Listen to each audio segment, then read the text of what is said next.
Get the Angel Reese special at McDonald's now. Let's break it down. My favorite barbecue sauce, American cheese, crispy bacon, pickles, onions, and a sesame seed bun, of course. And don't forget the fries and a drink. Sound good? Ba-da-ba-ba-ba. At participating restaurants for a limited time. Dearest gentle listener, you are cordially invited to Go Touch Grass's first ever Tea Party Brunch event, taking place Saturday, March 15th at 11 a.m. at Prince Tea House in the East Village. Join us for an afternoon of sipping tea, spilling guts, and generally lamenting the state of the world. This limited ticket event is reserved for the best of Grass Nation's Ton, and will feature a full brunch with tea, a drag performance, exclusive goodie bags, and events specially curated by their Royal Highnesses, emphasis on the high, Millie Tameras and Elise Morales, to help you process the first 2 months of 2025. Yes, it's only been 2 months. So, Grass Nation, grab your besties, wear your florals, and snag your tickets to tea. Ticketing details available at patreon.com/GoTouchGrass. Ta-ta! This is a HeadGum podcast. You got mail.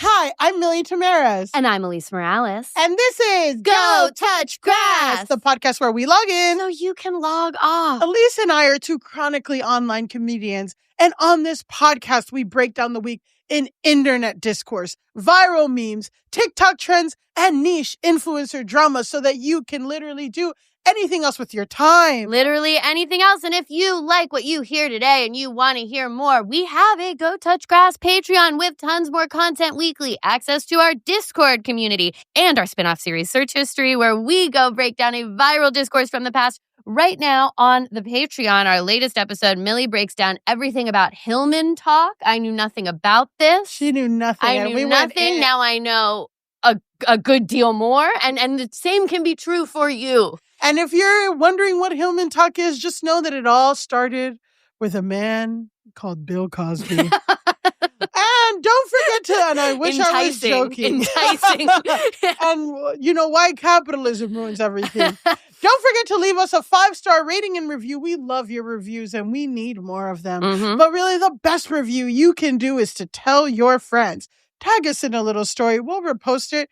We're online all the time. That's kind of the premise of the show. That's the whole thing. And as you know, 2025 is the year of Go Touch Grass on YouTube. So every week you're going to see full video episodes that go up on YouTube on Saturdays. These are our director's cut episodes, the audio, you know. We love our audio episodes. You love our audio episodes. But on the YouTube, you're going to see the clips in real time. You're going to see a little more of the behind the scenes mess. You're going to see the stuff that didn't translate well to audio. But if you can see it visually, it's actually quite funny and good. Yes. So go subscribe to our YouTube. We're there. Yes. And speaking of places we'll be, final housekeeping note before we get joined by our lovely guest. We are going to have a sip and spill tea party in New York City at Prince Tea House on March 15th at 11 a.m. Yes, it's a brunch, baby. We're going to brunch. Full brunch. We're going to have brunch, tea service, gift bags, cathartic games about how crazy the world is, and an amazing drag show by incredible artist Sissy Bloom. Tickets are in our show notes. Yep. Please come. Yes. Yeah. And if you go to our Patreon, patreon.com/GoTouchGrass, all the ticket information is there. You can buy your tickets there. We would love to see you. And speaking of friends. And people we love to see. And people we love to see. We are in the studio with award-winning journalist. Wow. Podcast host. Wow. But most importantly, dog dad. So important. Let's give a big Grass Nation welcome to the legendary Sam Sanders! Ooh, the crowd goes crazy. Can y'all do the intro for my shows? This is legit. Thank you. Loving the energy. Loving the So energy. Yes. It's so good to be here with y'all. Thanks for having me. We're excited to have you. Yeah. In terms of dog dadness, Give us the breakdown. Yes. Who I think I who is looked the up and it creature? said one of them is Wesley Snipes. Yeah, so the white one is Wesley Snipes. Oh. Wow. Which is okay, funny. go for you. Does they owe any taxes? You have to tell us. Yeah, no, he owes me rent. Yeah, oh, he ain't owes paid you nothing rent. yet. Okay, Yeah. so not a dependent. Exactly. Yeah. He's a year and a half. Okay. A beautiful pit bull, mostly white with like cow dots on him. Oh, okay. And then Zora Neale Hurston is my older pit bull. Oh. That's her right there. She's 15. Oh my. Wow, she looks great. Well, she looks looks great. great, but then she moves, and you're like, oh, you Oh old. shit, girl. She has thyroid issues, kidney issues, liver issues, So a chronic black woman. arthritis. So a black old yeah, woman. she's been through it, and she's still here. And she's still here. Yeah, I miss them both. So I was here in New York for this podcast conference called On air, Wow. yes. Stuck around for a bit to see some good friends and hang out with y'all today. Yes. But when I'm away, my neighbor across the street watches the dogs. Mhm. So she sends me check-ins, but I'm like, it's not the same. I miss my babies. Of course, but when it's so crucial when someone sends photos of your It's very important, and there are times where we have a great dog sitter now, but when we were like in the process of finding the one, there were some that we tried out, and I'm like, you're not sending enough photos Right. daily You gotta of the send dog. photos. I need it and all. that's Once a really day. important. I'm also like, you could tell me when they poop and pee. Yeah, I'm like, you can tell me I would everything. like to know. Like, let me know. Yeah. It's important. It's Yeah. important. Yeah. Currently, the woman that we have who watches I have a dog and a cat. She sends the most beautiful photos of them I've ever seen in my life, and I'm like, this is worth every penny. Yeah. A dog this walker, is worth every penny. Yes, like a professional dog walker knows how to take pictures of dogs. Yes. Yeah, They just got it. They just got They it. got Portrait mode, all that stuff. absolutely. Get it. All right, Sam, before we get into our episode, we want to talk to you about you.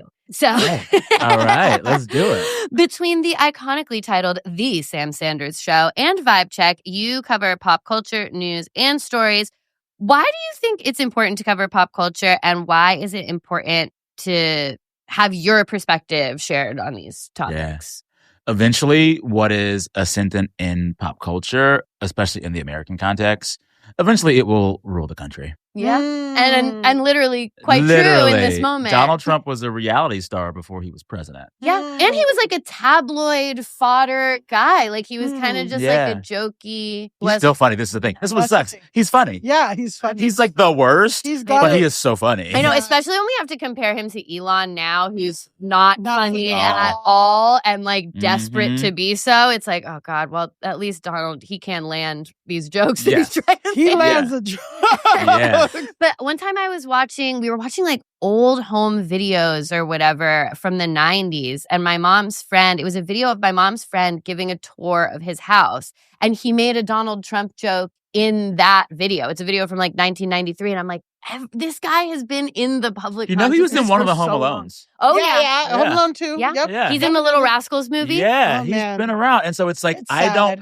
don't trust people who talk about politics, performing expertise, if they don't also, or at least have a little bit, watch The Housewives. Watch Yeah. reality TV. Oh, yeah. Because so much of how he operates is a reality TV show playbook. Yeah. Yeah. You got to get that to know him, you know? And also, it's interesting because there's so many things about like, oh, people who watch reality TV are stupid. It's like, no, first They're of smarter. all, like, you're like not getting it. Like, this is Yeah. literature now. But also, it's interesting to watch the housewives operate in context with the traders. And I think that's probably why like housewives wouldn't make good politicians because the things that you need to do, rally favor, curry favor, switch alliances and all that stuff, housewives are not built for that. They're No, built they're for just built like for fighting. blind Yeah. loyalty, Yeah. which is not how you get Yeah. things, your agenda pushed Exactly. across. Well, and the thing about the Housewives, they've done the data on it. The average housewife viewer is more educated and makes more money than the average American. Wow. Like we're not stupid. Yeah, we're not stupid. And Listen, I'm not that's me. and that's Maybe not the me. money, but No, money, money, absolutely not. But education, I got it. Yeah. So, Sam, since you're, I guess, one of the most prolific, dare I say, iconic podcasters in the game, Oh. Mhm. I looked you up, Sam. You've been in radio since 2009 when you were just a baby. I'm kidding. Yes. Yes. So I'm curious now that child star. child star prodigy, how has the podcasting and radio landscape changed in all these years? It just feels like so It's changed so different. much. It's And changed like, so how do you much. feel about the current state of podcasts where every reality star has one? Yeah. So when I started, I had an unpaid internship with an NPR station in Boston. Jesus. And then I got an entry-level fellowship at NPR in DC. And when I began in 2009, I was totally behind the scenes. But the way that we put together radio back then was like a producer and a reporter would work for like several days on what would become 3.5 minutes of audio. And you'd interview multiple people and pull the best cuts and then write a script to go around it. And you were building like these mini documentaries. So when you were listening to like NPR News, every little 5-minute, 3-minute chunk you heard took days to prepare. Yeah. Right? I stuck around NPR long enough to ride the podcasting wave that kind of began around 14, 15. I was one of the original hosts of the NPR Politics podcast. That's where I first became familiar with you. Thank you for listening. And I was doing that while I was covering the 2016 election. So I actually followed Trump around for a bit. But what was groundbreaking then, for a few weeks during the election cycle, we published new podcast episodes every day. And everyone was like, what do you mean every day? Yeah. But like you flash forward to now, you've got some folks that publish podcasts more than once a day. Yeah. You know? And so I'd say like the biggest shift is just the speed and frequency of iteration, which I don't mind. The other big shift is that like when you were in podcasting or audio years ago, you could be in your sweats. Yeah. Now it's all on YouTube. And subscribe to our YouTube and subscribe to the YouTube. So my new show, The Sam Sanders Show, it's an entertainment interview show. I talk to really cool guests all the time. But that one's fully on YouTube and we have a set and we do it. And I wanted to be scared of the YouTube and mad at the YouTube. And it's like, girl, just sit up straight. Yeah. Sit up straight and talk. And you know? reaching just different people. What I've started to see is that our regular, like our analytics, Spotify, Apple Music, whatever, it's mostly women, but all of our YouTube is men. Yes. Men are getting, and the people that are talking to them on YouTube, we need to be in YouTube, is what I'm saying. They need our energy there, They too. need our energy Not on just YouTube. the incels. Not It's just wild. the incels, So a lot of my core demographic when I was at NPR, just by virtue of that place in this audience, a lot of older white women really love my stuff. And they still listen, and I thank you. But it's really weird watching the kind of comments you'll get in like Apple Podcasts versus the comments you'll get on YouTube. Versus the comments you get on Spotify. It's different communities. And it's always good to see when different kinds of folks can glom onto your stuff, but you're like, oh, y'all are seeing different things when you watch me, which is very interesting to see. It's good, but like that is how media is working now. Yeah, it's where all over the place. People can watch, you know, and that was like apparent in the debate with Kamala and Trump. Not the debate with Biden and Trump. Oof. I can't even think about that. We can't talk about that. I memory hold that. Yeah, but with the debate between Kamala and Trump, like people are like, he's doing so well. And it's like, Mr. Concepts of a plan? Yeah, people see what they want to see. People see what they want to see. People see what they want to see. Yeah. All right. Should we get into our first segment today? We're doing a little bit of a software update. So this is our segment where we update everyone on something that we discussed in a past episode. So 2 weeks ago, we talked about the story of Onijah Robinson, the American woman in Pakistan. Have you seen? I was really cracking up about it. I was like, this is hilarious. And then I realized she might be a little unwell. Well, she's definitely unwell. But aren't we all? Hey, there you go. Listen, there but for the grace of God, am I not also American woman in Pakistan? Exactly. Listen, who among us? I'm like 3 bad breakups away from something for a guy in Pakistan. I just told you I might go to Turkey. Come on. Do what you bare got my to soul. do. Do what you got to do. So we talked about this on an episode 2 weeks ago. She's a New York woman who flew to Pakistan to meet with a 19-year-old that she married online in a ceremony of kind of like dubious legality. Yeah. But we ended that episode by saying that the latest on her was that she had returned to the U.S. But listeners will recall that I noted that the sources for that piece of information were not amazing. Like the best that I could find was this, I think, AI-generated video on The Independent that was like, the latest says that Onijah has boarded a plane to New York. It was like a weird computerized video. So I did take time to note, I'm not sure if that information is accurate. The information was not accurate because, as it turns out, she is instead in Dubai. Mhm. What? Oh, she boarded a train. Oh, She boarded a you plane know in what? New York, but it had a connection in Dubai. In And she Dubai. just stayed in Dubai? So it is unclear. Good for you, girl. Get you a rich Dubai man. They have money over there. Girl, well, people were like, don't be playing those games in Dubai. That's the thing that's unclear is if she boarded a plane to New York. She did board the plane, but there was a connection in Dubai. What is unclear now, because again, a lot of the websites reporting on this, it's like sports skida or like whatever, like stuff that I don't know what it is what their standards are of this website. But basically, she got on this flight. There was a connection in Dubai. There is a video of her outside of the airport where she's smoking a cigarette and telling someone else, I will burn you with this cigarette if you keep talking to me. If you don't do something, I'm going to burn your face. And let's see if you touch me out here in these streets.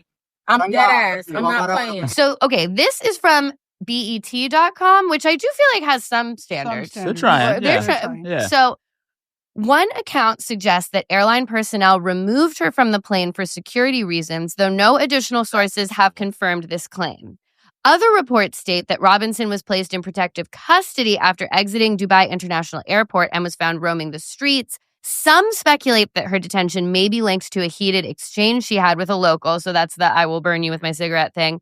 As many know, Dubai enforces strict regulations on public conduct, particularly regarding interactions between men and women.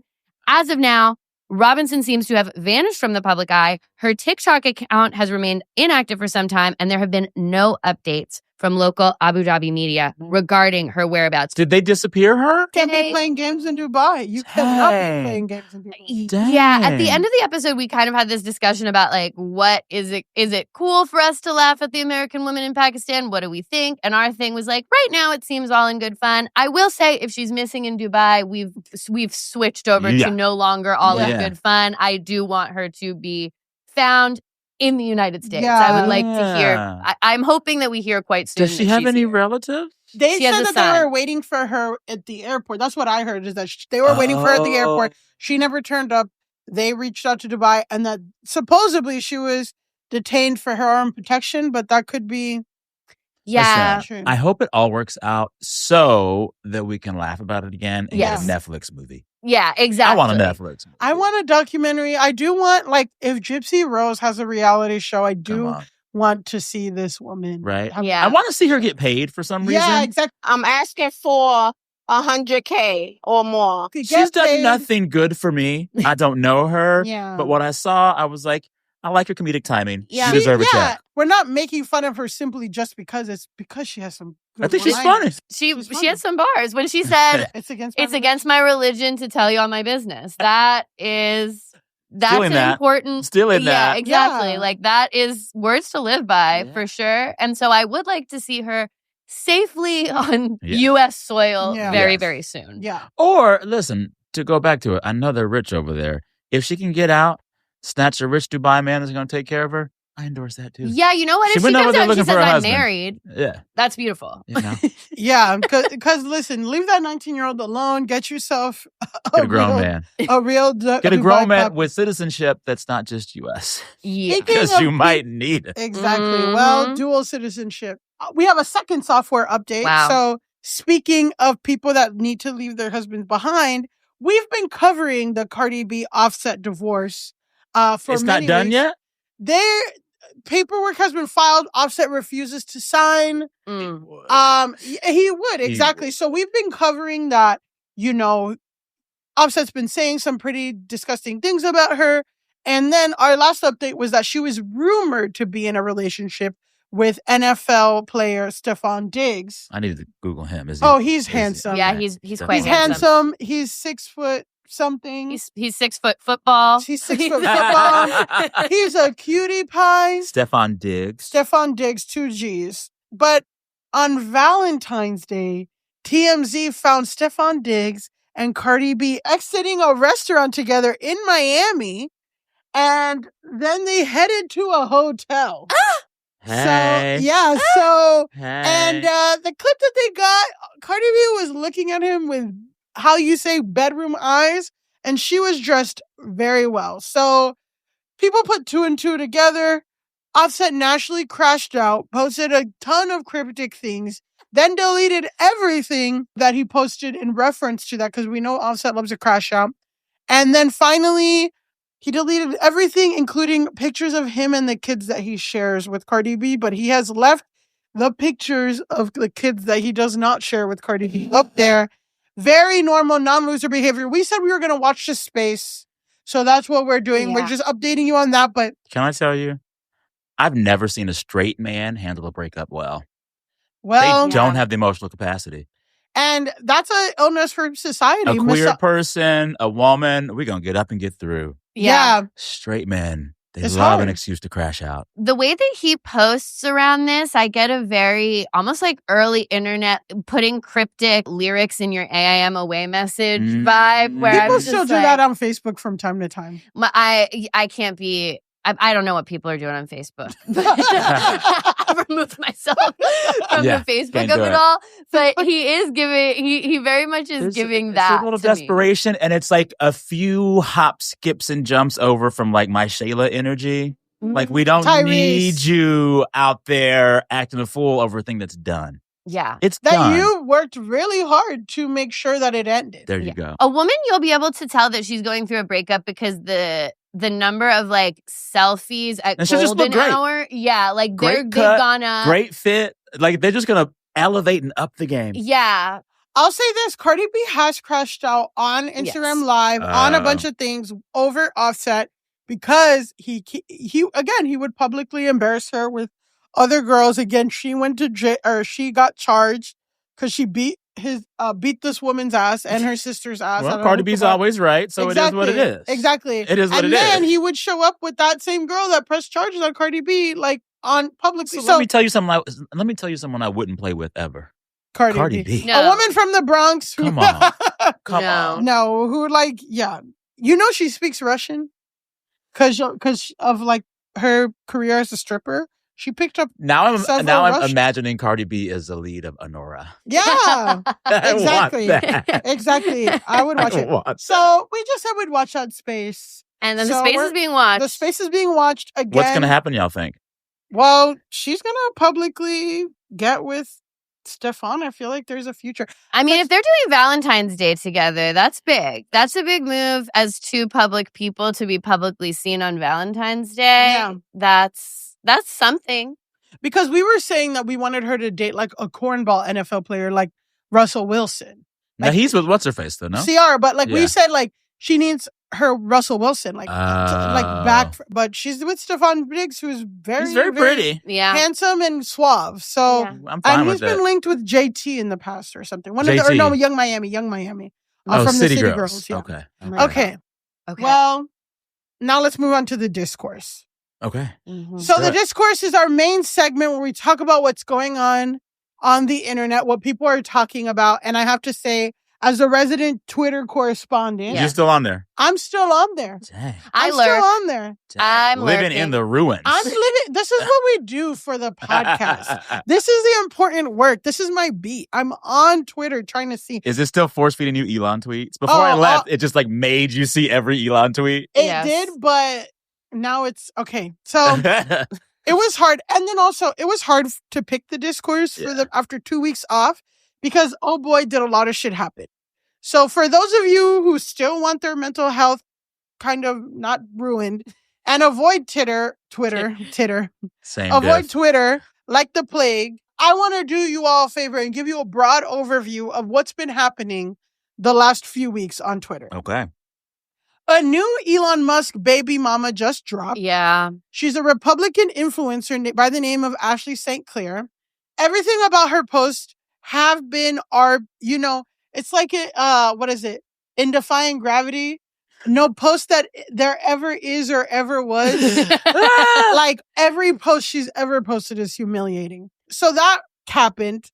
And then, in line with yet another humiliating baby mama of his, Grimes has also been tweeting at Elon Musk to get his attention. Because the kid's sick or something? The kid's sick. But basically, both of those baby mamas are like, you're not answering my text, so I have to post on Twitter for you to answer me back. Yeah. Which is, I'm sorry, Facebook behavior. And if your baby mama is contacting you online, that is, I'm sorry, Facebook behavior. That is Facebook behavior. He has all this time to send all this communication to federal employees. Well, exactly. And that's what they're saying. Basically, they'll reply and be like, I see that you are doing many press conferences, but you will not respond to me about our child's health.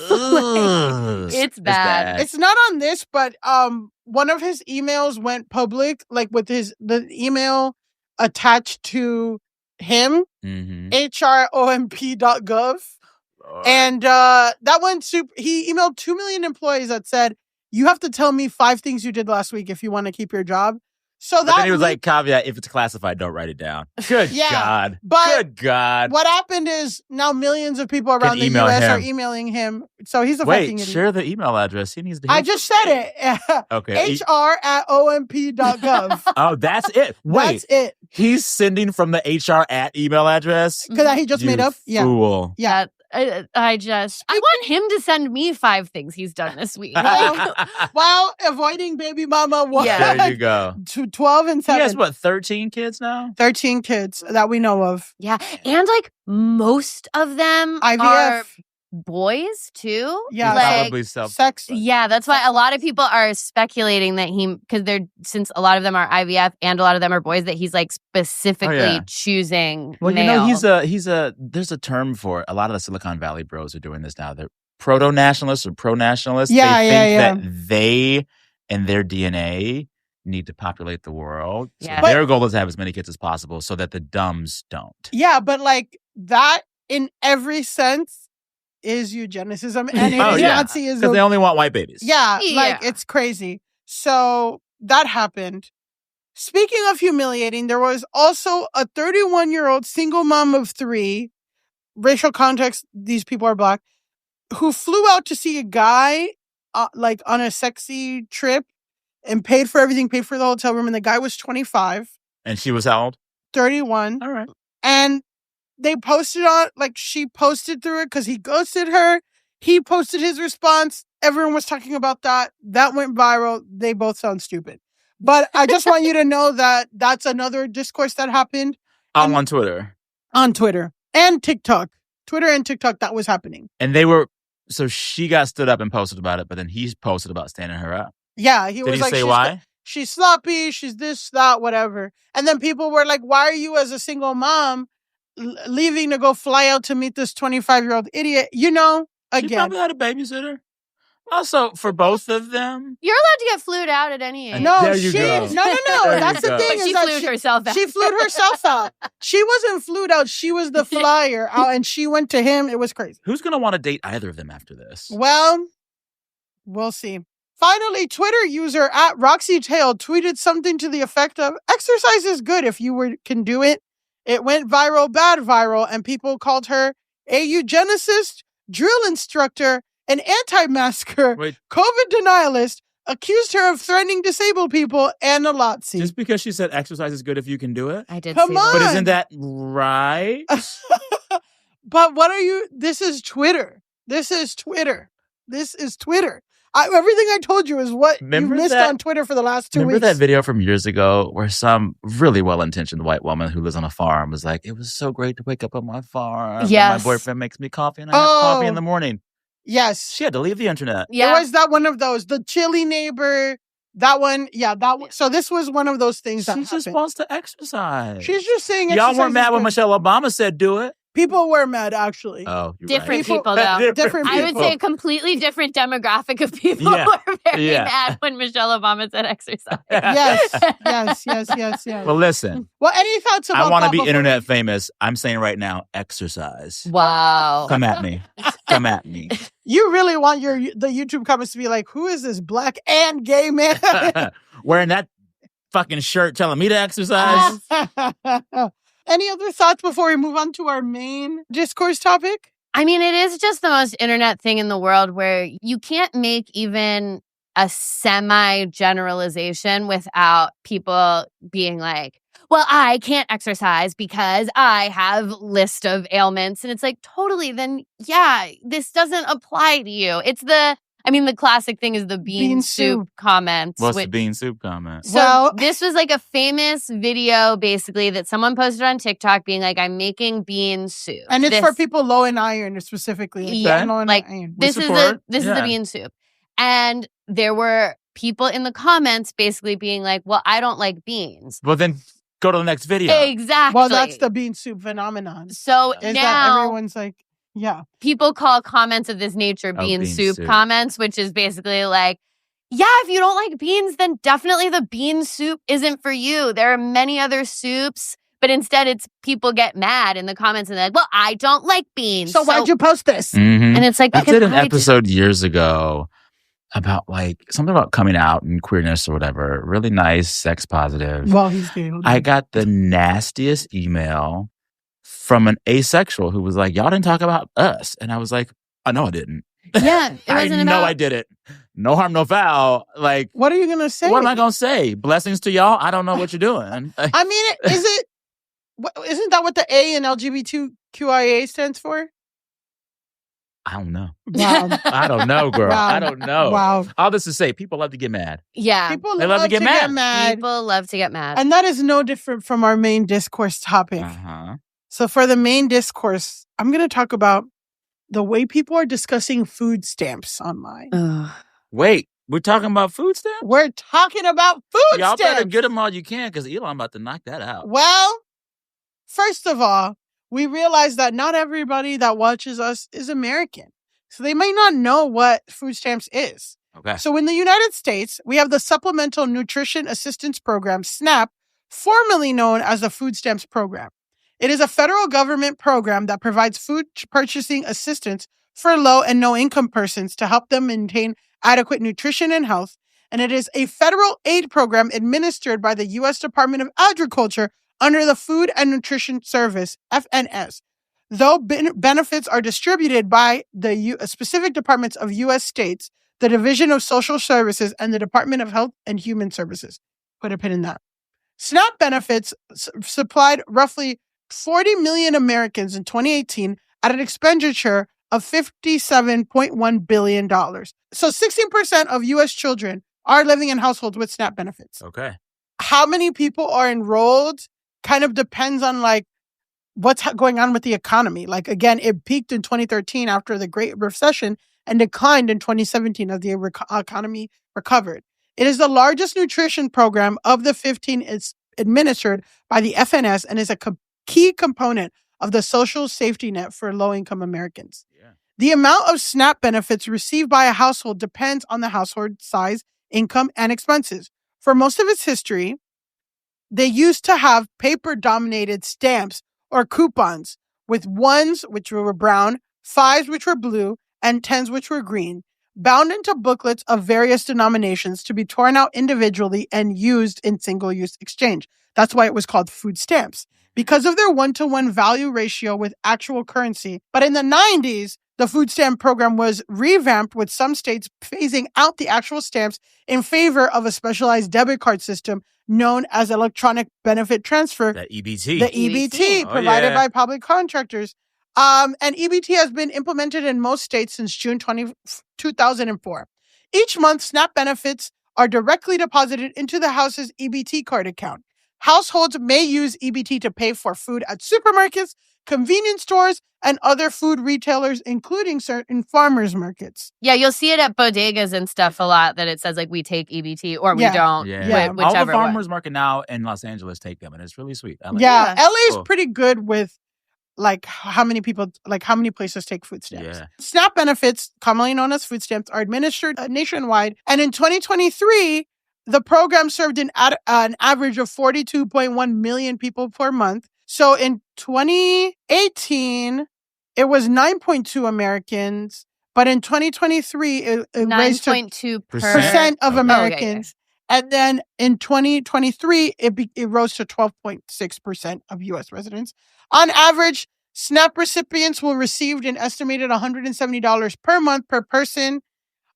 So again, I want to say, like, I have personal experience. I know quite a few people on food stamps.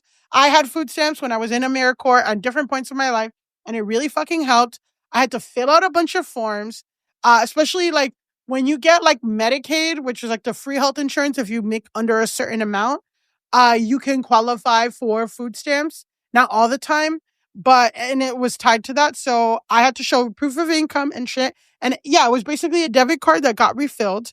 And I got $200 a month, for groceries, which as a single isn't an person, extraordinary amount. it's Also, not an it's not extraordinary like amount. Yeah. But as a single person, it was not a ton of money, but it made a huge difference. So in many states of the U.S., as of now, they don't allow people to purchase hot or prepared meals unless there's a disaster.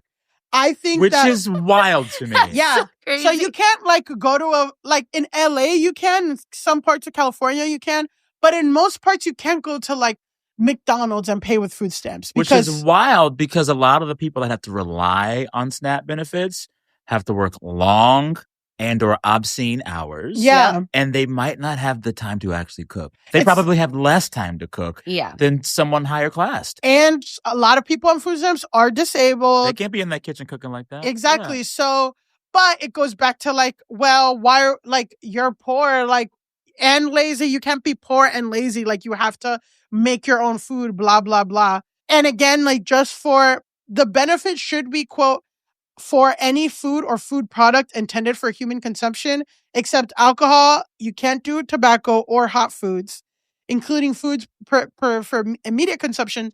So like, for example, if you go, like most bodegas take food stamps, but you could only get cold sandwiches. Not the hot If you get a hot sandwich, you can't get it. So ridiculous. Meanwhile, I'm paying for how many Republican congressmen's Viagra? Well, I'm paying for how many wars? Well, am I paying now for Elon's kids? I don't know. Well, so it takes usually a couple months to process like food stamps. Even if you qualify or whatever, it's still going to take months.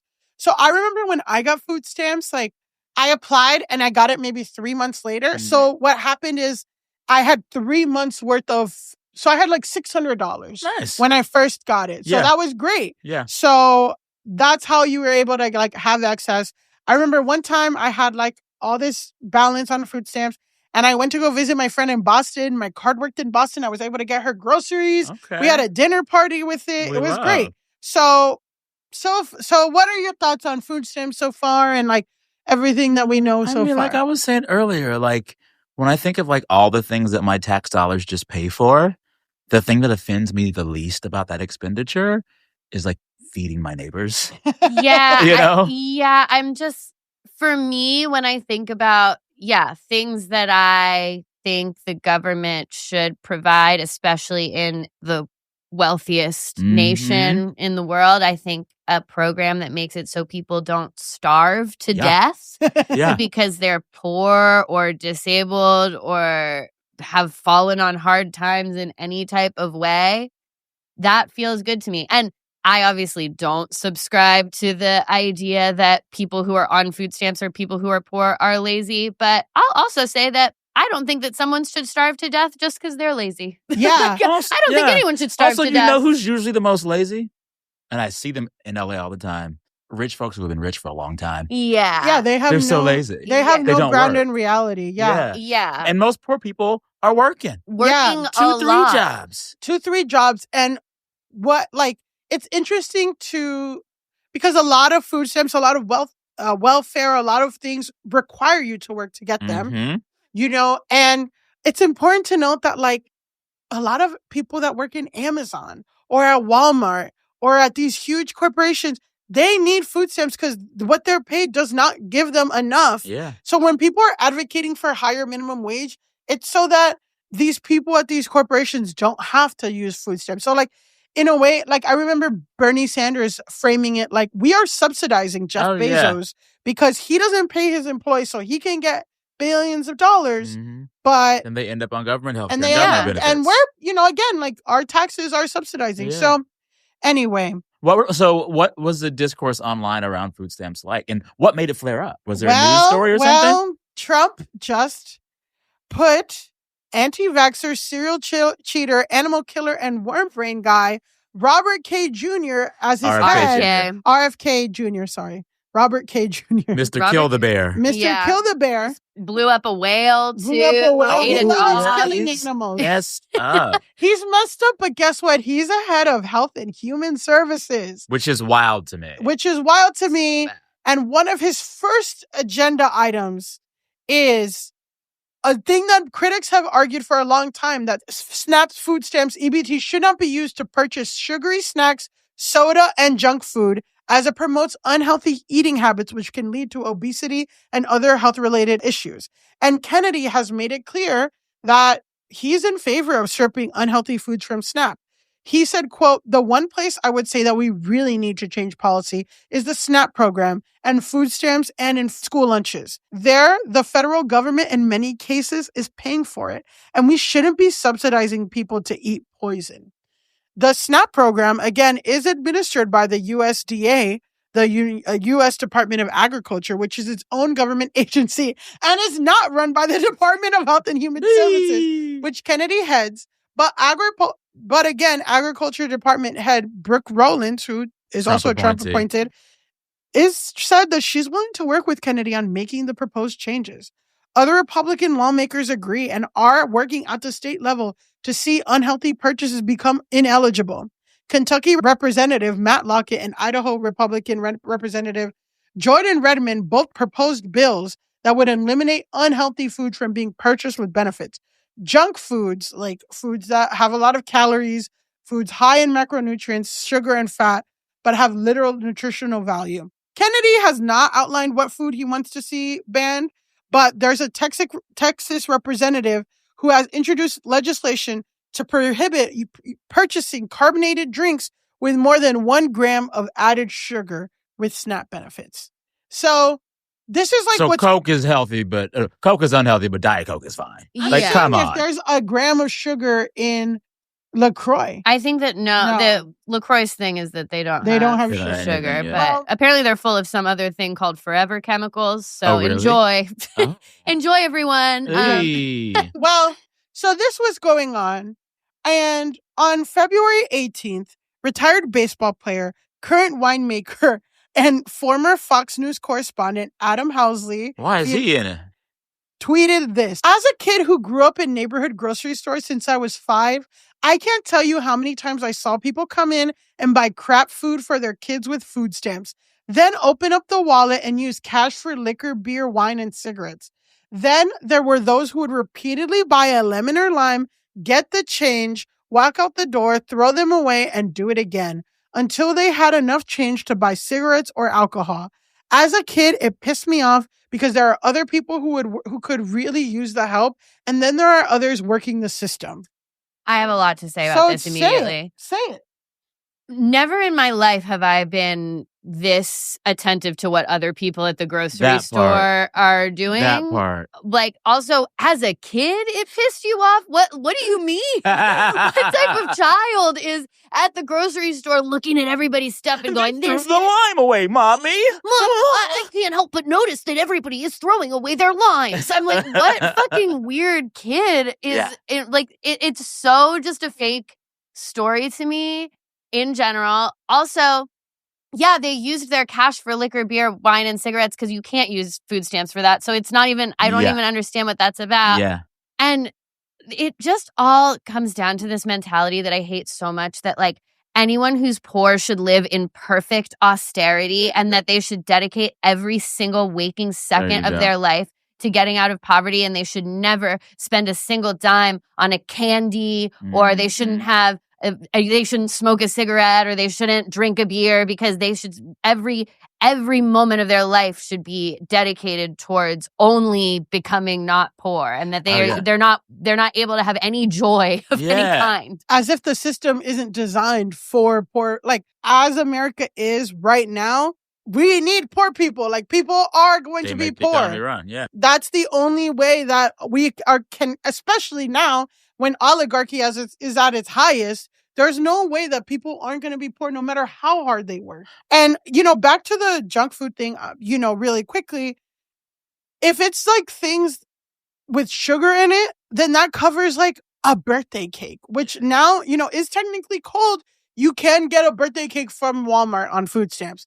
You can get birthday cake mix from food stamps. But also, like, I don't know. Have you ever done Whole30? Like, No. I have done I've Whole30. done There it. was a I time got roped into everybody that. did Whole30. And the whole thing is like, you have to find something that doesn't, like, you can't have sugar for 30 days. It is impossible in this country to have anything without sugar, and this ketchup, is the whatever. thing. Yeah. So much of this rhetoric around banning certain food from poor people who are on SNAP, it puts all the pressure on the victims of America's food crisis and not any pressure on these multinational corporations that keep pumping this stuff to us. Yeah. You know, HHS and the USDA could spend some time making these major multinational companies stop putting so much sugary processed crap in our stores. They don't do that. No. No one's telling Pepsi and Nabisco and General Mills, serve better food to people. No. They're blaming the victims. They're blaming the victims. How dare you get this? And I was just thinking, like, like a mom with their snacks with their kid, they're going to put fruit snacks or a fruit roll-up. Or, I mean, Subway bread was, like, banned in Ireland because of the sugar content. Well, because it's technically cake, not bread, because of how much sugar it is. I believe. Well, and, like, this is the thing. America is decades behind regulating what kind of foods get to be sold to people. Western Europe is so far advanced in this, and they're just serving they're serving better food to their citizenry.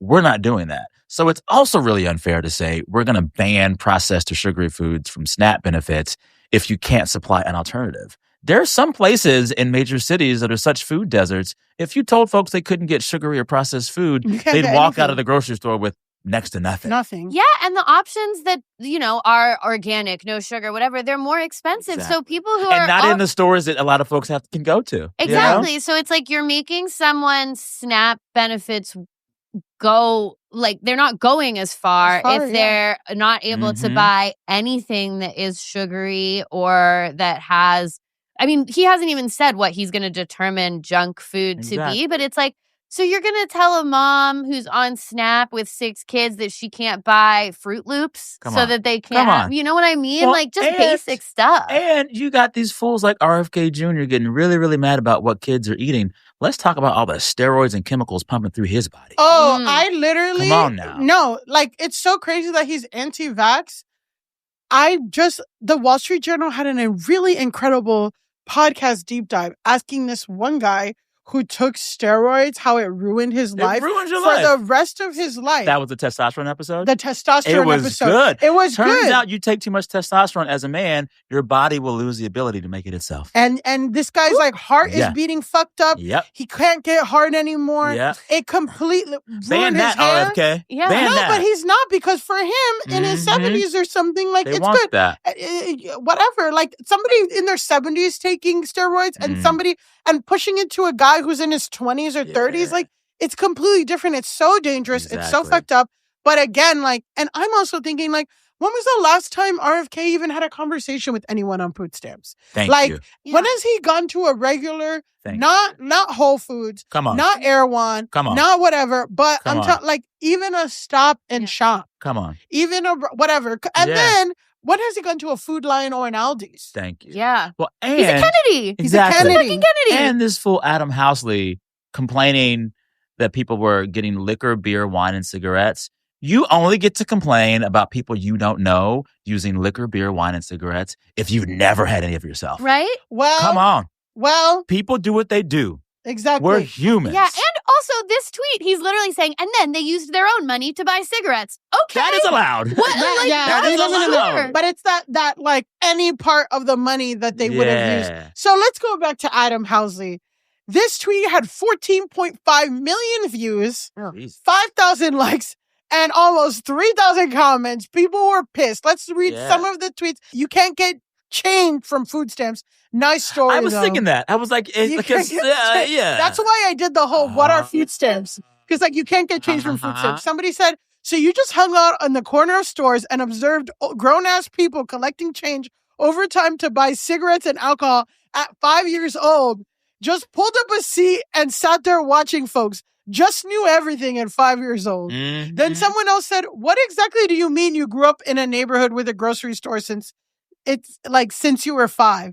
And then somebody else said, you were pissed off at 5 years old? You really want us to believe That's that? what I'm Yeah. saying. Is I don't understand who this like curmudgeonly child Come is on. that's out here counting everybody's It business. feels like, for a while there was this trend of like usually like liberal parents of young kids and Yes. toddlers being like, my 3-year-old just said the darndest thing. Ruth Conda forever. Yeah, that Right. kind You of have to stuff. explain what Ruth Conda Yeah. forever is. That I believe we've addressed it on the pod before, but that is a famous tweet where a liberal mom tweeted about Ruth Bader Ginsburg dying, and she said, "My daughter just looked at me and said Ruth Conda forever." In a joke. Didn't happen. And like Wakanda Lies. forever. But I feel like, to be fair, Republicans say that all the time too. Like my 3-year-old, I was teaching my 3-year-old about communism and they said, Daddy, this isn't fair. And it's like, you don't talk to your child. Shut the fuck up.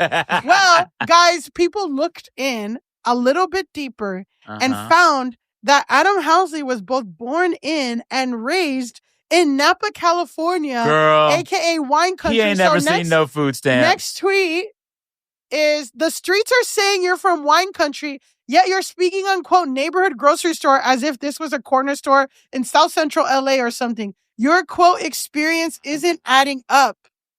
But do you want to know what the biggest twist of this is? Adam Housley is married to Tamera Mowry. No. One half of What? Tia and Tamera. No. Sister shame. No. Biracial twins who were raised... Not famous biracial. Not They're famous biracial twins who were very famous in the 90s. Oh, yeah. So talk to me about now knowing that this guy, what are you guys thinking now? And again, I say, straight men aren't well. Show me a well straight man. Well, You said he's married to Tamera. Tamera. Wow. Tia and Tamera don't even talk anymore. Well, that's No. what we're going to go to next. I mean, Okay. we can just go. So this tweet and like conversations around food stamps in general are pretty sensitive to Black Americans. Well, people think that all food stamp recipients Exactly. are black, when in actuality, white people are the biggest. consume the majority of government benefits. Yep. Exactly. So again, like I said, Black people are sensitive about any kind of food stamps discourse because Black people are seen as the biggest recipients when white people are actually the ones who use it the most. Well, and we Yeah, should point out another- here that politicians have made that the case. You'll Yeah. remember Ronald Reagan that's began the myth exactly of the what I welfare wrote. queen. Sorry, I'm Yeah. stealing your script. No, exactly. No, but perfect. Yeah. Thank you, Ronald Reagan, because of the welfare queen. Why don't you talk about the welfare queen? Yeah, when Ronald Reagan was trying to reduce the welfare state, the social safety net, when he was president in the 80s, he told this story of a woman who was just scamming the welfare system. Multiple kids, multiple men, living rich and luxurious, flying here and there. And the term welfare queen came from Reagan's consistent use of this story, which wasn't even actually true. It was based on a white woman too, but they don't say Mhm. that. And there's a great documentary that unpacks all the lies around it. But the reason that people hear welfare and hear food stamps and think Black people is because white politicians wanted it that way. Yep. Well, and there you Yep. go. So when people started learning about Adam Housley lying about food stamps, they dug deeper. They dug and they found that he's married to Tamera. The joke started coming because there's been a lot of memes. There's been a lot of moments where Tamera has said publicly that she gets bullied for having a white husband. So there, and a lot of people in his tweets. No, were you like, get bullied for having a stupid husband. Yeah, Well- who's a Fox News? You get bullied Yeah. for having a Fox News contributor Come on. husband. Exactly. And people were making memes saying Tamera is raising her kids with a bigot. And Might be. people started highlighting again Tamera's strained relationship with her sister Tia. There's a narrative out there that Tia, and like this is kind of like lore or whatever. Mhm. I don't know what we could say, but like Tia is more accepted in the Black community, especially the Black American community, because she married a Black actor, Corey Hardick. So there's like already like she seems more in touch with the Black community in America. And also Tamera married not only a white guy, but a white Fox News correspondent. Yeah, that's a huge detail that I think is really important. Yeah. Exactly. Like a white guy who's like been a Fox News correspondent. He stopped being a Fox News correspondent in 2018, but still, it wasn't long enough to do some harm. So Tia has said in recent interviews that she is not in contact with her sister. So people put two and two together and assume that their relationship is kind of fucked up because Tamera, and Tamera is married to a pro-Trump white guy who lies about food stamps. Again, there's no way to know, like, we can't say, like, oh, these sisters aren't talking because of this. Like, no one knows that. And, like, I can't say whatever, but, this whole story is a good example of how one thing can lead down this thing of, like, what started as, like, RFK saying this now is, like... It's actually about sister. It's actually now we're talking about sister, Tia and Tamera. sister. And for what it's worth, Housley attempted to defend himself and say that his words were taken out of context. You wrote them, buddy. He said, that's the world today, though. Likely, none of the trolls and haters have ever given a dime or lifted a hand to help. So there's that. So what is the context, though, if it's just a tweet that if it's a tweet that you quote? I don't understand that. The other thing that's coming to mind for me is, I don't know how much Sister you guys watched. Like, I was watching a lot. I even watched Smart Guy. And Smart Guy. That's what I'm wondering is, where's the little brother in all of this? The little brother's gay, and I think he hangs out. I've seen him. There was out on these streets. Well, Taj, a reality right? show. Wasn't his name Taj Mowry? Tia had a reality show, and it seems like, and it's also like she's always taking videos and stuff, and like seems like they hang out, they go to dinner, and then in the reality show, she did a confessional where she's like, times like, because basically she got divorced from Corey Hardrick, and the reality show is like her reclaiming her single life and getting back out there, and then she's hanging out with Taj, and she's like, I miss my sister and stuff. So I feel like, I don't know, again, I can't assume anything, but I speculate that maybe he's gay and he's probably not excited about having a Trump supporter as a brother-in-law. Yeah.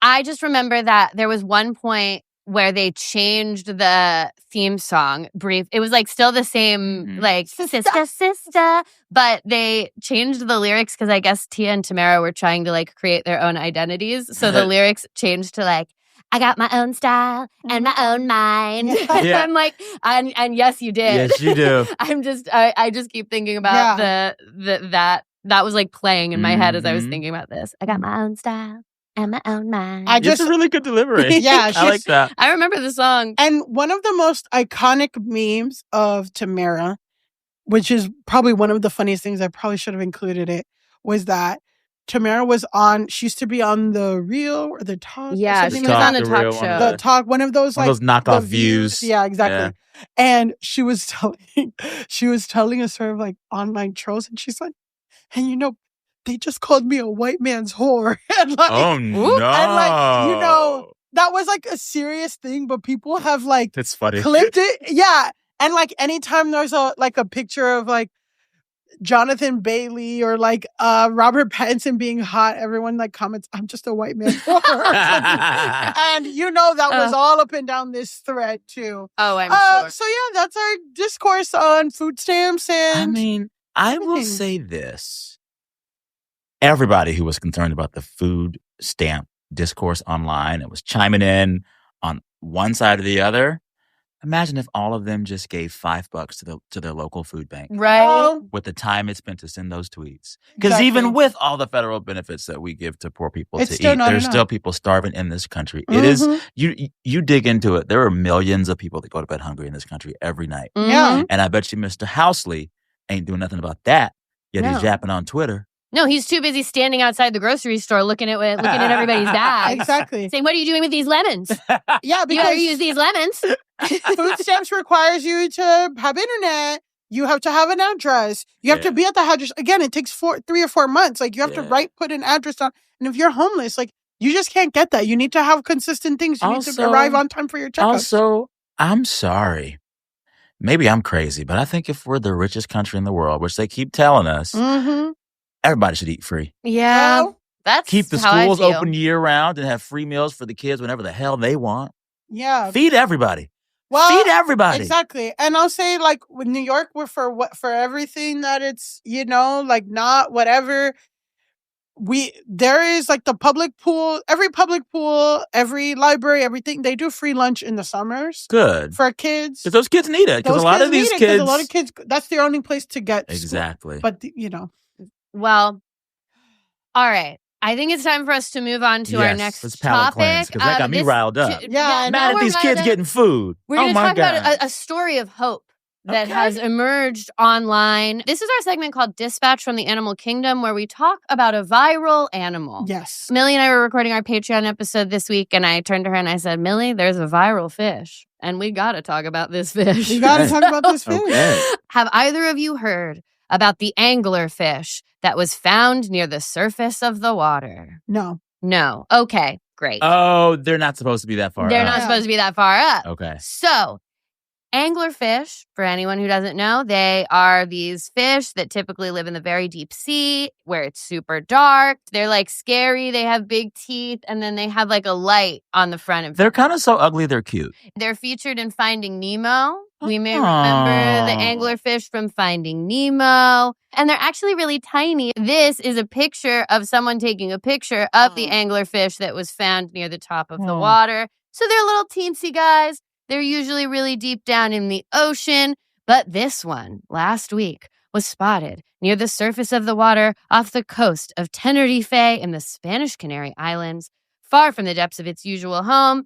It died immediately.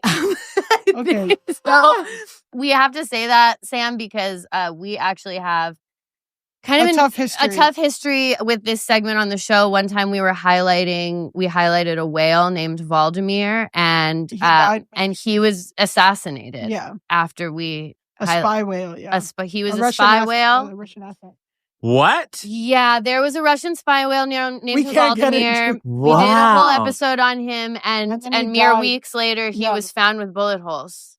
Dang. Bullet holes, yeah. So we have to say that y'all didn't kill the anglerfish. We didn't kill this fish. We had nothing to do. This fish had been dead before we even got to it. We had nothing to do with his passing. Okay. So, dang. I know. And as always, rest in peace to Valdemir. Yeah. So this fish and the goldfish too. And we did also highlight a goldfish that passed. Sometimes y'all kind of have a weird fixation on fish dying. Well, fish are very easy to go viral, I feel. Yeah. People love a viral sea creature. Like a fish, a sea creature, an ocean creature that does something weird is more rare than like a dog has to do something real crazy for it to go viral, I think. Mm-hmm. They have to like sing to Sia or twerk or something. Yeah. But this fish just needs to go outside its neighborhood. There you go. Exactly. That's true. Exactly. So this fish left its neighborhood. The story gets online. People, it's doing some numbers, but it starts to go really viral when this sentiment appears on Twitter. I couldn't find the original tweet. Everything linked to just a reply tweet that said, somebody said she finally saw a light she didn't create. Dang. So then people are starting to put a lot on this anglerfish. Yeah. It starts to become this symbol of hope. People start creating art. So this is a piece of art that was created where the anglerfish says, "And for my last day, I will go and see the sun." Damn. Intense emotional responses. Wow. Someone has gotten a tattoo of the anglerfish where it says, "What we take for granted, others die for." I mean, real though. Real. Well, can I ask a sciencey question? Yeah. If anglerfish are meant to live at the bottom of the ocean and are usually always there, can they actually see sunlight? Are their bodies set up for that? This is not a science podcast, so I can't answer that. But I do know like once what it got Cardi up there, B actually, tweeted. was it happy to see the sun, or like this is killing me? Well, it did immediately die. Okay. So Okay. I'm like, maybe it was suicidal. That's what I'm thinking. So Bruce Robinson, a senior scientist at the Monterey Bay Aquarium, told National Geographic that it's possible that the anglerfish just ate another fish with a swim bladder or a gas gland, and the gas kept expanding and it drew it up. It just kind of turned it into a balloon that it went up. It swallowed a puffer fish. Yeah, basically other scientists were like, it was probably lost. Yeah. Wow, this is like the submarine where we were all like, wow, what do we think? And like they immediately died. Like that was what was revealed. Like everyone for a week was like I'm talking about the Titanic yeah. submarine. Of course. What was it called? Ocean Gate? Although that whole submarine story was just edging us for like a week. Yeah. Because I was like, yeah, they ain't making it back. The anglerfish was already dead when it came into the public consciousness, but people started to have really been putting this narrative on it that Projecting like, human emotions on a fish. Yeah, that it wanted to see the sun so badly that it gave up its life to see the sun. Can I tell you why I hate this whole way of thinking? Yeah. Mm-hmm. It is humans acting as if life up here on this fucked up surface of the earth is better than the peace that anglerfish had down below. Yeah. It's a mess up here. Well, It's a mess up here. well, They that- had peace down there. Anglerfish was at peace down there. to play devil's advocate, I would say that people applying meaning to a fish that went viral, it just shows like the younger generations are, the more disillusioned they are with religion and church, but yet they're trying to find meaning in everywhere else, in grifters, in Joe Rogan, in this, in that, in I know. Elon. In this It's wild fish. because In if you this wanted to fish. see some story of, if you But want to find stories of fish doing miraculous things or things ascending, it's in the Bible. Yeah, Yeah, exactly. it's in the but- Bible. I know someone who rose. Exactly. But they're not trying to do that. They're not trying to do They're that. not trying to do that. They feel like they have evolved past church, which, again, like there's many valid criticisms of organized religion, but when you're tattooing a fish that gone, like it's just you're gonna You're fill the seeking hole. meaning. You're going to fill that You're hole. We're seeking seeking meaning. meaning. You're filling the hole. You're making up just as much shit as any other religion, so you might as Yeah. well. Yeah. I don't want to give fish the type of consciousness that can cause depression. I don't want to give them that level of being. Let them be dumb and at peace. I saw at least 3 videos of people crying about the anglerfish. Crying. That had between... We're down bad. We are. No, We're down bad. we are. This is the whole premise of this show. Some guy is lying about food stamps. We are not okay. One of these videos had 1.5 million views. So I'm just crying about the they're anglerfish. crying about the anglerfish. People, this anglerfish has caught something in the cultural consciousness, and I don't think it's a Unintended. great sign. Also, can I tell you something, dear listeners, viewers? Wait till I tell you how many fish your plastic waste kills every day. Oh, wow. Like, Wow. Well, talk about You that. want to talk Not about my- fish dying? Not microplastics on the Micro, pod. macro, all the in between, girl. Yes. Not macroplastic. I know. I do feel like the anglerfish, like the closer it got to the surface, just the more likely it was to encounter like horrific pollution Oh, and yeah. all of this I'm stuff. telling you, it was better down there. I do think Well- it was better where it came from. But anyway, that's the fish that's going viral. Yeah. We have a responsibility as purveyors of viral stuff to For sure. reference this Tells me a important few fish. things about the state of us right now. Yeah. One, we're not well. No. Yeah. No. we're not And whatever emotional distress we're in, don't put it on a fish, please. well. Don't put it Don't on the put it fish. on fish. your baby mama or a fish or Yes. people that you've never met. The next time you're angry about something, whatever it is, just call RFK's office or Yeah. email Elon Musk. Please. At HR HR. at opm.gov. Yes. All Tell right. him how you feel about things. It is time to move to our final segment. This is our segment called Grasshole of the week. Like You asshole. I get get it. it? I get it. Okay. Okay. This was like- I see what you're doing. Grasshole of the week. This is the person who needs to log off the most. I do want to note for our listeners that we are currently monitoring a situation in which a former Bachelorette contestant may be faking his own death for the second time. Yeah. But we're actually not talking about men at Okay. all Talking about in men. this Okay. grasshole. We are talking today about wedding registry TikTok drama. This is distinctly in the world of white woman nonsense. Yeah. We're going to get deep into Let me it. tell you something. The white woman nonsense convention is all weddings. Yeah. Well, It Listen, is. this is really, we're going to get into a lot of it. So this week's grasshole is a TikToker by the name of Callie, aka @_Cal_Cypher, who is a content creator with 341.6 thousand followers. And she uses her platform. Here's what I'll say is watching her videos. She's not, I wouldn't call her a rage baiter, but I would call it rage bait adjacent, where most of her videos are her stitching someone doing something dumb or rage baity themselves, and then it's her doing like a takedown of them. Yeah. So and a lot of it is around topics that will generally cause a lot of discourse. So it's just a lot of child-free by choice stuff where like she'll stitch a mom who she thinks is being entitled, and she'll be like, actually, child-free people don't have to cater to you. Or like, it's a lot of that. And because also, those people will always get engagement and clicks and you get paid. Sorry. Exactly. Well, that's kind of it. So it'll be some kind of dust up between a parent and a teacher, and she'll come in. React to it. She'll react. So it's a lot of that. And I'll say that it's not even, I wasn't finding myself disagreeing with her takes. It's just, but it is very like from a negative takedown type space. Oh, yeah. There's a whole, I mean, this is how I'm so out of touch. It's like, I just realized a few weeks ago that like, there are people who make incomes and livings just on reaction videos. Yeah. Yeah. So it's just all on reaction stitches. videos. Yeah. It's all stitches, and We'd it's love all to be one of those people. Yeah, and we're working on it. We're working on it. We're just doing it under the guise of a podcast instead of individual videos. But I mean, essentially, that's what we're doing. Yeah. So, of course, a lot of this also gets into wedding discourse, child-free stuff, wedding discourse. I'll say, people who know my lore, the one time that I went bad viral, it's because I said I had a child-free wedding, and people went cuckoo crazy. What's wrong with a child-free wedding? Well, I was told that my attitude was the reason why children are murdered in parts of the world. That actually for real happens. It got crazy.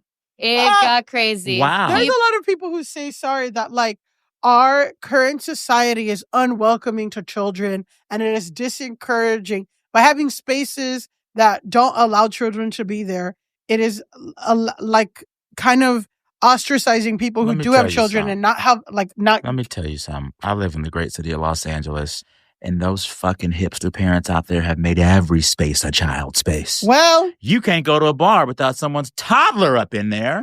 Yeah. And let it be a beer garden. Oh, they take it over. Yeah. The kids take it over. Yeah. The kids are fine. We just couldn't have them because we didn't have enough room in the venue. It really also, wasn't that it's big of a your deal. day. It's my day. It's your day. We just didn't have enough. Like, it was like, then you have to feed them. It's a whole thing. But anyway. Also, fuck them kids. It's your day. Honestly, weddings with kids, they take over the dance floor. Yeah. It's just tough. It depends on what you want.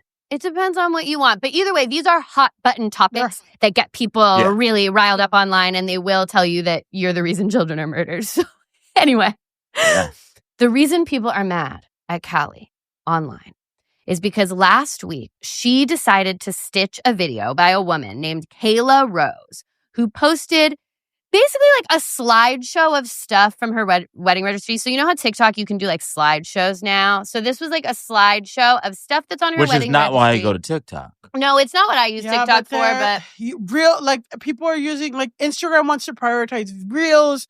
TikTok wants to prioritize these apps just photos. become the same things over time. Yeah, they become the same things. What are stealing each other's nachos? Reheating each other's nachos. Reheating. Sorry. Meanwhile, kids. we all get indigestion. Go ahead. Well, exactly. So, okay, Kayla Rose posted this slideshow of stuff on her wedding registry that she was hoping to receive, and they all had kind of these like little cheeky captions on them to be like, if I don't get this, I'll cry, or like, not a want, but a need, or whatever.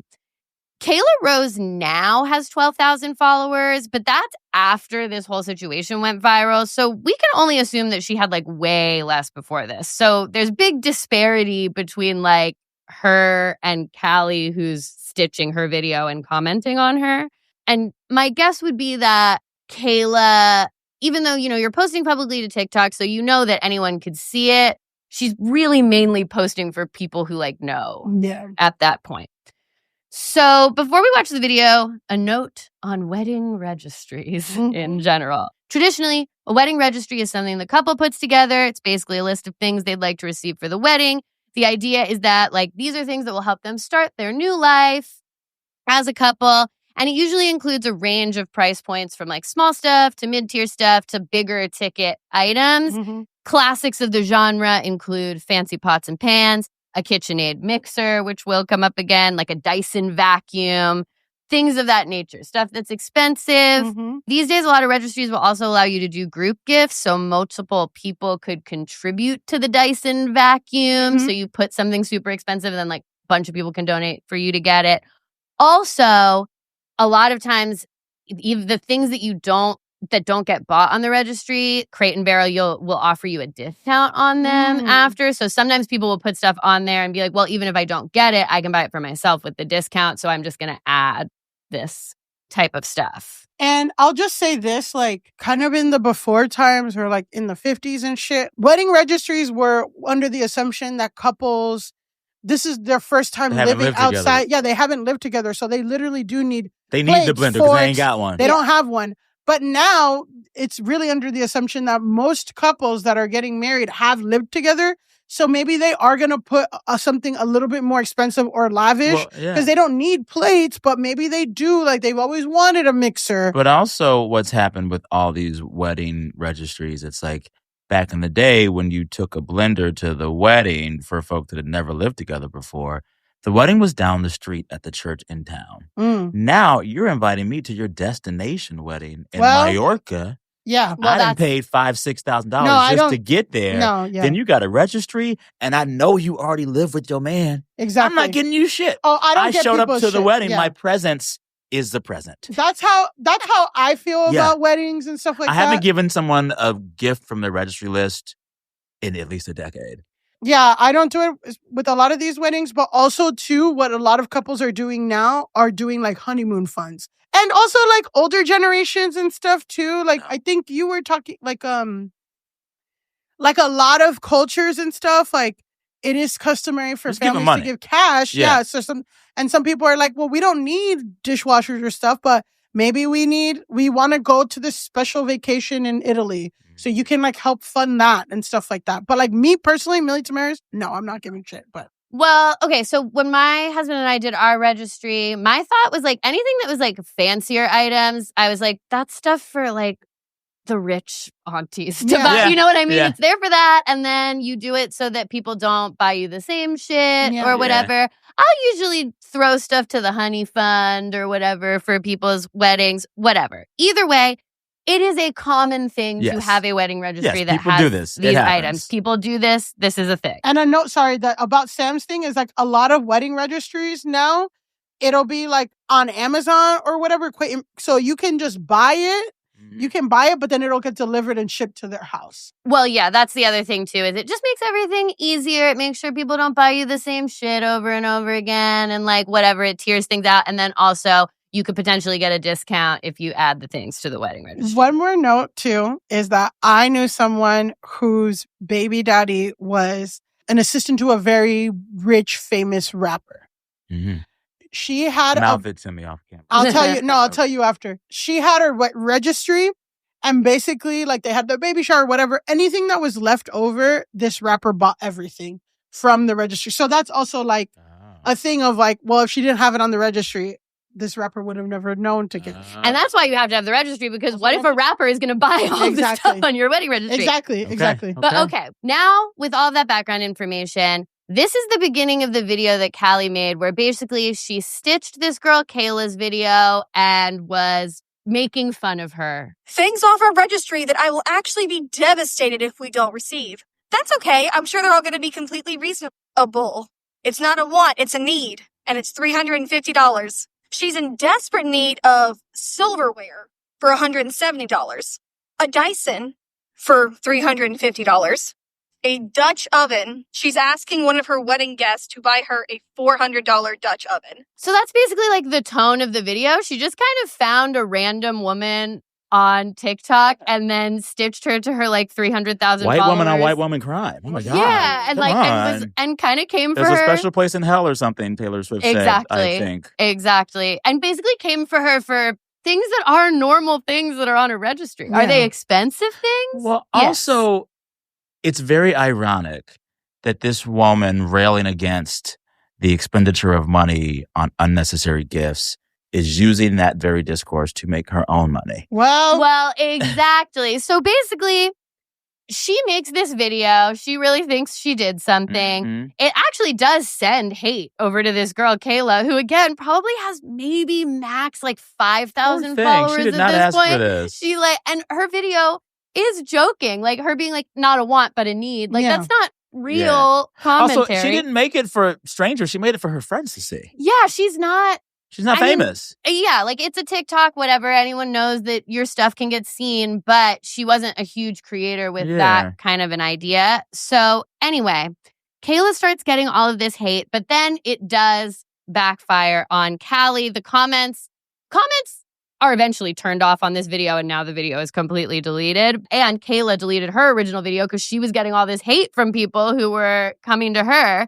But here's one comment that I thought kind of summed up the reaction. This is from Snoo Memes Jelly 2983 Perfect. on Reddit. Perfect. The registry wasn't bad. The grumpy complainer had the KitchenAid on first. Yeah, they're expensive, but also something most people have. It's a normal registry item. Do people expect any guest to buy an expensive item? No, but everyone has someone close enough who might buy them a nice gift or have people in their realm who are well off enough to buy something pricey. Maybe the angry TikToker does not, but that is her gripe. But her experience doesn't apply to all. Also, she doesn't know the bride's circle. Maybe they're very well off and people in her family and friends and coworkers can buy this stuff. A KitchenAid is not a big ask in some circles. It's all ugly and bitter and petty, and I hope she feels the blowback. Let people be happy. That's the thing. Let people be happy. In what world does this woman having a registry affect this other person's life at all? Exactly. At all. Exactly. So Kayla Rose originally basically went on to defend her original video. Basically what we said, she's like, I know it's TikTok, but I never expected this to go outside of my circle. People know that I'm joking. I don't expect people to buy me all these items. I'm just excited for my wedding. Yeah. I never expected to be a part of this. A good story about it is that someone did make a video talking about this where they said that any of the money they made from the video they would use to buy something off of Kayla's registry, and that video has 2 million views. So I think she's getting the KitchenAid mixer. She's getting the bowls. She's getting the stuff. I'll say this too: $350 KitchenAid mixer, forks and stuff. That shit just does last like at least 20 years. Yeah. Like, that Le Creuset pot, like these aren't things that they are very, very good quality products that last a long, long time. Like, so. Yeah, which I think is kind of what the point, like the shift in registries now is like, I would say less your friend guests and more like older family members to get you some stuff that you as a young couple, even if you've already been living together, probably can't afford yet that are going to last you. That's like the point of them. So to Callie, for the crime of putting just a random lady on blast for doing something almost everyone having a wedding does, we must say, go touch grass. And that's the end of our episode. I like that. I want to save that as like, not a ringtone, but like a sound to play when people are just getting on my fucking nerves. Go touch grass. I want to play y'all saying just like that. Go touch grass. Yeah. Sam, where can we find you? Where can people listen to you? Where can people get your hot takes? You will not find me in any wedding registries. I regret to inform you. But I am at Sam Sanders on Instagram, which is where I'm most active. I still have a Twitter account. I don't be using that. Well, you're missing out on people yelling about food stamps. No, I'm on Blue Sky. I want to say samsanders.thebluesky, whatever. Yeah. And then I have 2 podcasts. Vibe Check, which I host with my dear friends, Zach and Saeed. We publish episodes of that show every Wednesday, wherever you get your podcast. Nice. And then my newest show, The Sam Sanders Show, which I produce in partnership with KCRW, the coolest radio station in the country. Hell yeah. We publish episodes every Friday, and those go to podcast feeds. It's on the radio across the country, and it's on YouTube. Whoa. Just search The Sam Sanders Show on YouTube. I wear nice, fun, colorful shirts. Yes. Yeah, and you guys will, when you listen, you'll listen to the audio on Wednesday, and then check out our YouTube on Saturday, and you will see that Sam is wearing a fun and colorful shirt right now. It's made of old linen napkins. And it's really cool. Thank you. It's really cool. Well, Sam, it was amazing to have you. You're so just one of the best in the biz. Oh my God. Truly. It was so good to be with y'all. And I will make the ask on camera so the listeners and viewers can keep us honest. If y'all are ever in Southern California, come on to Santa Monica and come on my show and sit in my chairs. We would certainly allow that. We would certainly allow that, and we will hold you to that. Okay. That would be Okay. because I peeped your sweater game and I like it. Thank you. I'm liking both of these fits. I'm like, this needs to be on a camera in Santa Monica. In Santa Monica, admission. We'll wear our Yankees. One of us will wear a Yankees hat. One of us will wear the Mets hat. Just to flex on All you. right. My friend has a New York City's Yankees hat that says horny. So I might just go with that, with the NY on it. NY in horny. Horny, Yes. yeah. That is beautiful. All right. Speaking of horny, you can find our podcast at Go Touch Grass Pod. On everything. On everything. You can find me at Millie_Tameras on Instagram, on TikTok. I'm on Twitter at Millie Tameras because I hate myself. I am on Blue Sky. I'm on everything. Mm-hmm. You can find me on Instagram at Pandalise and on TikTok at Elise Navidad. And until next time, go touch grass. That was a HeadGum podcast. Hey, it's Nicole Byer here. Let me ask you something. Are you tired of endless swiping on dating apps? Fed up with awkward first dates and disappointing hookups? Girl, same. Welcome to Why Won't You Date Me, the podcast where I figure out love and how to suck less at dating. Each week, I get real with comedians, friends, and celebrities about their love lives. We swap dating horror stories, awkward hookups, and dive into the messy and wonderful world of relationships. I've chatted with amazing guests like Conan O'Brien, Whitney Cummings, Sarah Silverman, Trixie Mattel, Tiffany Haddish, and so many more. So whether you're single, mingling, or booed up, there's something in it for everyone. Tune into Why Won't You Date Me with me, Nicole Byer, and discover insights that might just save you from your next dating disaster. Listen and subscribe on Apple Podcasts, Spotify, or wherever you get your podcasts. And catch full video episodes on YouTube. New episodes drop every Friday. Hi, I'm Caleb Heron, host of the So True podcast, now on HeadGum. Every week, me and my guests get into it, and we get down to what's really going on. I ask them what's so true to them, how they got to where they are in life, a bunch of other questions, and we also may or may not test their general trivia knowledge, whether it's one of my sworn enemies like Brittany Broski or Drew Wallow, or my actual biological mother, Kelly. My guests and I are just after the truth, and if we find it, great, and if not, no worries. So subscribe to So True on Spotify, Apple Podcasts, Pocket Casts, or wherever you get your podcasts, and watch video episodes on the So True with Caleb Heron YouTube channel. New episodes drop every Thursday. Love ya.